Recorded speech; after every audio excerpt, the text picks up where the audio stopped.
The evolution of humans, from the first life to modern man, before cities, before markets and laws, before language carved meaning into the world, there was silence.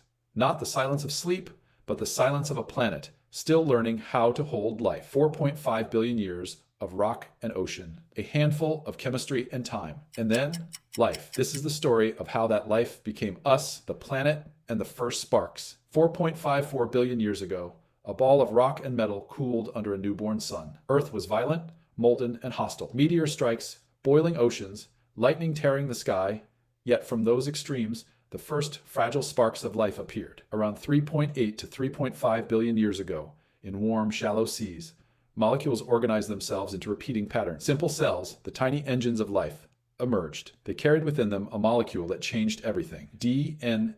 DNA, a code, a recipe book, written in 4 letters. A code that would, over billions of years, allow life to experiment, to diversify, and to endure. The story of humanity begins not with humans, but with these first cells. Every single organism on Earth is in a way kin, linked by that first code. Scientists call the earliest common ancestor LUCA, the last universal common ancestor. We do not meet LUCA in a fossil. We meet its descendants, echoes of chemistry shaped by time. From microbes to mammals, for billions of years, life remained mostly microscopic. Then, about 540 million years ago, during an event called the Cambrian Explosion, life burst into many complex forms: spines and shells, fins and jaws. Creatures began to specialize. Ecosystems formed. Fast forward, continents drifted, climates shifted, and 65 million years ago, a cataclysm ended the reign of the dinosaurs. The world suddenly was open to new experiments. Mammals, small and quiet at first, took their chance. From these humble mammals came the primates, nimble, tree-dwelling animals with hands that could grasp and eyes that saw the world in 3 dimensions. Primates would carry one of evolution's most dangerous and most powerful traits: flexibility. Flexibility to try, to learn, to change. The rise of apes and the first hominins around 7 to 6 million years ago, the line that would become humans began to diverge from the line that led to chimpanzees. The fossil record is patchy, but it gives us signposts, fragments of bone and teeth that whisper secrets. One of those whispers comes from Sahelanthropus, perhaps 7 million years old, a skull hinting at a face between ape and human. Later, about 3.2 million years ago, we meet Lucy, Australopithecus afarensis. Her skeleton, discovered in Ethiopia, walks upright. She still climbs trees. She still bears the shape of an ape, yet she walks on 2 legs. Bipedalism, walking on 2 feet, changed everything. It freed the hands. The world that required crawling and climbing now encouraged carrying, shaping, and later tool-making. Bipedalism did not make humans, but it set the stage: tools, fire, and the becoming of human stone flakes. Sharp edges struck from rock. The first simple tools appear in the record around 2.6 million years ago. Archaeologists call the makers Homo habilis, handyman. With a rock, a cut, a scrape, a new relationship with the world is formed. Tools lengthened the reach of the hands. They extended the body's power. Suddenly, a hand could cut meat faster, scrape hides, challenge a predator. This is not mere survival. This is engineering. Then came fire. We do not know exactly when the controlled use of fire became regular. There are traces in the record, hearths, charred bones, dated hundreds of thousands of years ago. Fire gave warmth, light, protection. It transformed diets. Cooked food is easier to digest, and some scientists argue it may have helped fuel the growth of our large brains. A bigger brain transformed perception. It allowed planning, memory, the recognition of cause and effect. It allowed something else, more fragile and more marvelous: imagination. With imagination came stories, mime gestures, shared rituals, the first steps toward culture. Homo erectus and the long journey. Homo erectus appears in the fossil record roughly 1.9 million years ago. Taller, with a more modern body shape, Erectus carried technology farther than ever before. They made more sophisticated tools, possibly mastered fire, and for perhaps 1 million years, they walked a new, bolder path. Homo erectus was the world's first long-distance traveler. Fossils and artifacts appear not only in Africa, but in Asia and Europe. They spread because they could adapt to colder climates, different foods, different dangers. This long migration is central to our story. It is the first major expansion of our ancestors beyond Africa's cradle. The planet became a laboratory, diverse environments forcing diverse solutions. The Neanderthals and close kin. As some branches of humans spread into Europe and West Asia, another group rose, the Neanderthals, robust, powerful, adapted to cold. They hunted large animals, fashioned complex tools, and buried their dead with objects, suggesting care, ritual, perhaps belief. For tens of thousands of years, Neanderthals and early Homo sapiens overlapped. The record shows both competition and connection. We now know from DNA that Neanderthals and modern humans interbred. Many people of non-African descent carried Neanderthal genes, invisible traces of encounters long ago. Neanderthals were not simply a failed experiment. They were intelligent, adapted, and human in many ways. Their extinction, roughly 40,000 years ago, is a complex story. Climate stress, competition with Homo sapiens, small population sizes, just a disease, likely all played a role. The emergence of Homo sapiens. Fossil evidence from places like Jebel Irhoud in Morocco pushes the origin of Homo sapiens back to about 300,000 years ago. By then, our species had a modern skull shape, refined tools, and a growing variability of behavior. But anatomy alone does not equal what we mean by modern behavior. The real revolution came later. Language, abstract thought, long-term planning, and symbolic expression. These capacities allowed humans to cooperate at scales never before seen. They allowed shared myths, rules, and identities to form, the glue of large societies. Around 70,000 years ago, a series of changes, genetic, cultural, and perhaps environmental, appears to accelerate this process. Humans began to make art, beads, pigments, engravings in caves.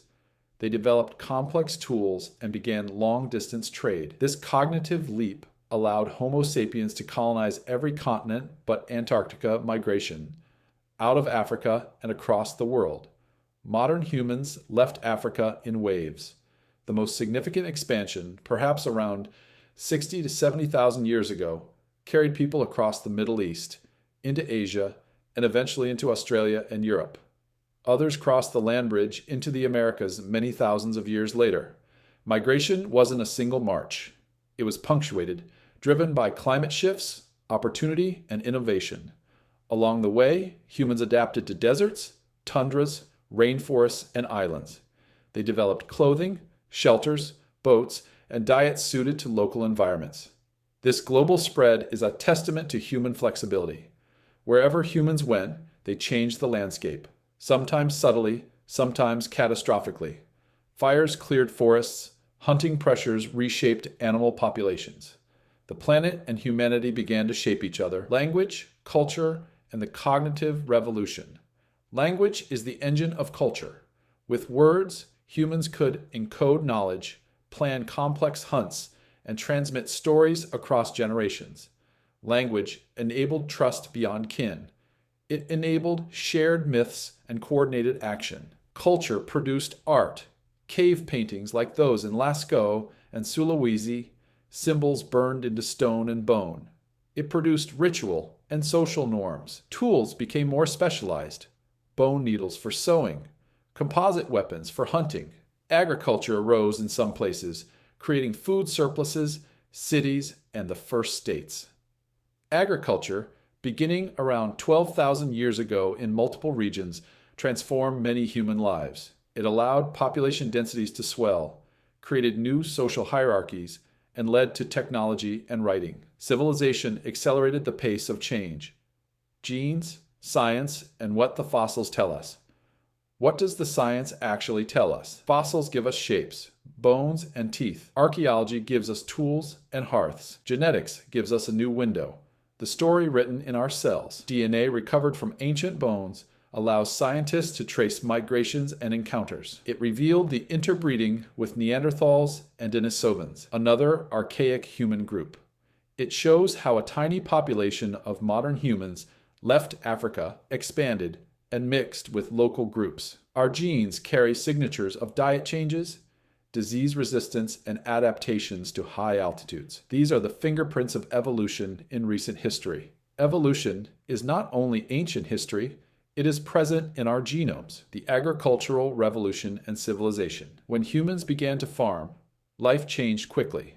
From foraging bands to settled villages, systems of ownership, new diseases, labor specialization, and new forms of power emerged. Cities formed. Writing developed as a tool of administration, of passing laws and keeping records. The scale of human cooperation reached unprecedented levels, and with scale came complexity, religion, empire, trade networks that spanned continents.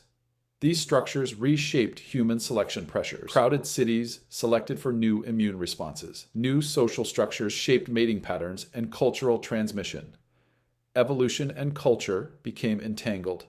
Industrialization, technology, and rapid change. The Industrial Revolution compressed millennia of change into centuries. Technology amplified the human capacity to alter environments. Steam, electricity, medicines, and mass production reshaped life. With modern medicine and sanitation, mortality dropped and population surged. Cultural evolution, the rapid spread of ideas and tools, began to outrun biological evolution. We began to shape not only our environments, but our very bodies, through medicine, through selective breeding of crops and animals, and ultimately through genetic engineering. Are we still evolving? The age of genetic technology. Evolution did not stop when agriculture began, nor when steel shaped cities. It continues, though often on timescales different from cultural change. Natural selection still acts on human populations, but we now add new actors: biotechnology, CRISPR gene editing, synthetic biology. We can imagine a future where genetic diseases are corrected before birth, where lifespan is extended, where cognitive enhancements may be engineered. These possibilities raise questions. Who gets access? Who decides what counts as improvement? How will unequal access to enhancement alter societies? The next phase of evolution may be not solely Darwinian. It may be deliberate, it may be ethical, and it will require wisdom equal to our technical power. The ethics and meaning of becoming. If evolution is the story of change over time, then humanity's changes are both biological and cultural. We are products of selection and invention. We are shaped by genes and by stories. But there is a deeper question. What does it mean to be human? Is it anatomy? Is it language? Is it compassion? Our archaeological record hints that ancient humans cared for one another, honored the dead, created art. These are the seeds of morality and meaning. As we look forward, we must ask, how will our inventions, from digital networks to gene editing, shape not just our bodies, but our values? We are, in a sense, the latest chapter in a book that began with a single chemical spark in an ancient sea. From cell to creature to thinker, life has explored possibility after possibility. We walked upright, we learned to make fire, we told stories under the stars, we built cities and machines, we painted on cave walls and on canvases of glass, and now, more than ever, we hold the tools to shape our own future. This is our story, written in stone and bone, in gene and story, in curiosity and courage. We are children of the cosmos. The next lines are ours to write. Come on, guys, show some love, hit subscribe, and stick around.